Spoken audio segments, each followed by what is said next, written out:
بسم اللہ الرحمن الرحیم۔ السلام علیکم دوستو، اردو نواز یوٹیوب چینل پر آپ کو خوش آمدید۔ دوستو، آج کی ویڈیو کا موضوع ہے اصطلاحات۔ وہ لفظ جس کے کوئی خاص معنی کسی علم یا فن کے ماہروں یا کسی جماعت یا خاص گروہ نے مقرر کر لیے ہوں، اصطلاح کہلاتا ہے۔ جیسے صلاۃ کے لغوی معنی دعا کے ہیں، لیکن اس سے نماز مراد لیا جاتا ہے۔ حدیث کے لغوی معنی بات چیت کرنے کے ہیں۔ شریعت کی اصطلاح میں حضرت محمد صلی اللہ علیہ وآلہ وسلم کے قول و فعل اور فرمان کو حدیث کہتے ہیں۔ اسی طرح نسخہ کے معنی لکھا ہوا کے ہیں، لیکن اصطلاح میں نسخہ سے مراد وہ پرچہ لیتے ہیں جس پر مریض کو ادویات لکھ کر دیتے ہیں۔ دوسرے لفظوں میں کسی لفظ یا الفاظ کے مجموعے کو مخصوص یا مرادی معنوں میں استعمال کرنا اصطلاح کہلاتا ہے، مگر لغوی اور مرادی معنوں میں تھوڑی بہت نسبت ضرور ہوتی ہے۔ چنانچہ ہم کہہ سکتے ہیں کہ کسی اصطلاح کا تعلق جس علم یا فن سے ہوگا اسی نسبت سے اس کا مفہوم لیا جائے گا۔ اگر کسی اصطلاح کا تعلق مذہب سے ہے تو وہ مذہبی، سائنس کی روح سے ہے تو سائنسی، سیاست سے ہے تو سیاسی، قانون یا طب سے ہے تو قانونی یا طبی، اور اگر ادب سے تعلق ہے تو وہ ادبی اصطلاح کہلائے گی۔ دنیا بھر کی زبانوں میں اصطلاحات کا ذخیرہ موجود ہے، لغات اور فرہنگیں ان سے بھری پڑی ہیں۔ جس طرح ضرب الامثال طویل تجربات سے حاصل شدہ نتائج ہوتے ہیں جن کی صداقت کو سب لوگ تسلیم کرتے ہیں، اسی طرح اصطلاحات کو بھی زبان خلق سمجھا جاتا ہے اور ہر جگہ ان کے مرادی مفہوم کو تسلیم بھی کیا جاتا ہے۔ بیشتر اصطلاحات کے بارے میں کوئی نہیں جانتا کہ یہ کیوں کر بنی ہیں اور کب سے مستعمل ہیں، لیکن یہ ضرور ہے کہ اصطلاحات بات میں زور اور حسن پیدا کرتی ہیں اور ان سے کلام کی تشریح خوب ہوتی ہے۔ اصطلاحات نہ صرف زبان کے ذخیرے میں اضافہ کرتی ہیں بلکہ بولنے والوں کی ذہنی، تہذیبی، سماجی اور فکری سرمایہ کی شان بڑھاتی ہیں۔ اردو زبان ہر چند بہت قدیم نہیں ہے، تاہم اس میں اصطلاحات کا ذخیرہ بہت زیادہ ہے، کیونکہ اردو میں فارسی، مقامی زبانوں اور انگریزی کی اصطلاحات زبان و بیان کا اس طرح حصہ بن گئی ہیں کہ اب انہیں اردو ادب کے ذخیرے سے علیحدہ کرنا محال ہے۔ ہم اپنے سننے والوں کی سہولت اور استفادے کے لیے ایسی اصطلاحات پر ویڈیوز پیش کرنے جا رہے ہیں جو کثیر الاستعمال ہیں اور ہماری دانست میں جن کا بالعموم تعلق اردو اصناف نظم و نثر سے ہے۔ آغاز میں ہم اصناف نظم سے متعلق اصطلاحات کا ذکر کریں گے اور آگے چل کر اردو اصناف نثر سے متعلق اصطلاحات دی جائیں گی۔ اسی طرح اردو ادب کی تنقیدی اصطلاحات، غزل کی اصطلاحات اور صوفیانہ اصطلاحات پر بھی ویڈیوز آپ کی خدمت میں پیش کروں گا۔ میں آپ کی قیمتی آراء کا منتظر رہوں گا۔ سلامت باشید۔ چلیے جی اصطلاحات کی طرف چلتے ہیں۔ پہلی شعری اصطلاح ہے جی بیاض۔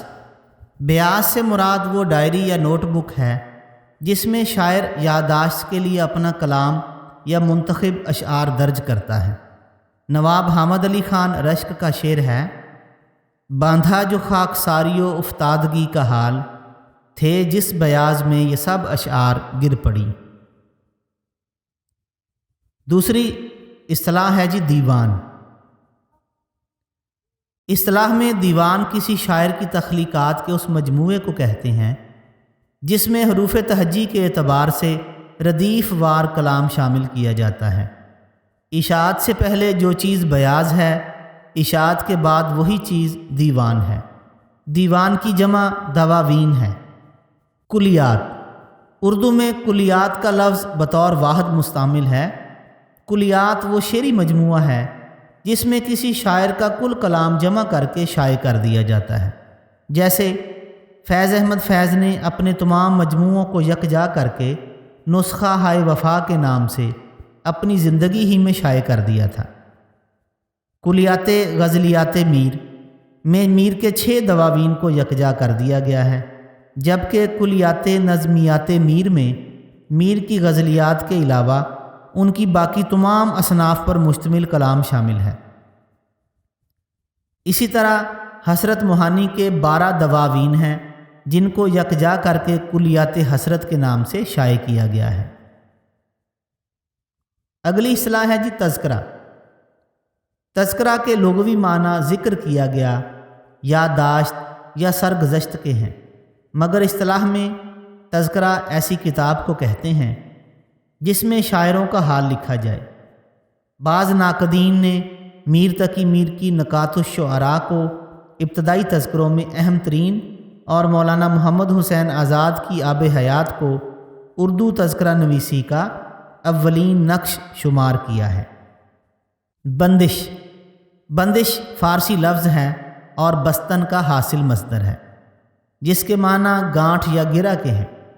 اس کے ایک دوسرے معنی سونے یا چاندی پر خاص طریقے سے نقش کرنا کے بھی ہیں، مگر اصطلاح میں بندش سے مراد الفاظ یا عبارت کی ترکیب اور لفظوں کا ربط ہے۔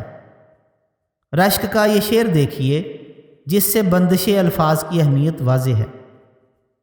کیوں نہ ہو اے رشک یہ مداح غزل اہل صفا، کھل گیا سب پر کہ بندش کی صفائی خوب ہے۔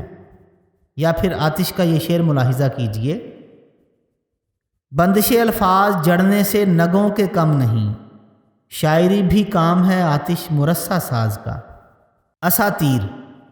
اساطیر عربی کا لفظ اور اسطورہ کی جمع ہے جس کے لغوی معنی ہے قصہ، کہانی، بات، افسانہ، کہاوت یا داستان۔ قدیم الایام سے چلے آتے قصوں، کہانیوں، افسانوں اور دیوی دیوتاؤں سے متعلق آثار کو اساطیر، دیو مالا یا علم الاسنام کہتے ہیں۔ اس ضمن میں یونانی، مصری اور ہندی دیو مالا کو بہت اہمیت حاصل ہے۔ دیو مالا ساحری اور مذاہب کے باہمی رشتوں سے متعلق ایک ایسا مطالعہ ہے جس نے علم الانسان کے علاوہ جدید ادب اور نفسیات پر گہرے نقوش مرتب کیے ہیں۔ تحت اللفظ۔ تحت اللفظ کے لغوی معنی ہیں حرف بحرف۔ شعر خوانی کے 2 معروف انداز ہیں۔ نمبر 1 لے یا ترنم کے ساتھ گا کر پڑھنا، نمبر 2 گفتگو کے انداز میں پڑھنا۔ دوسرے انداز کو تحت اللفظ کہتے ہیں، یعنی تکلم کے انداز میں اس طرح شعر خوانی کرنا کہ اس کا وزن اور صحت املا برقرار رہے اور ابلاغ کا مکمل حسن بھی موجود رہے۔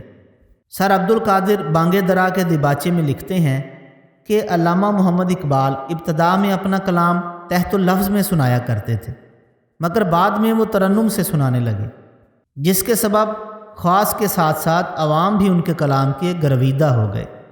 بہت شکریہ دوستو، ابھی اصطلاحات پر ویڈیوز کا سلسلہ جاری رہے گا۔ انشاءاللہ مزید اصطلاحات اگلی ویڈیوز میں پیش کروں گا۔ بہت شکریہ، والسلام۔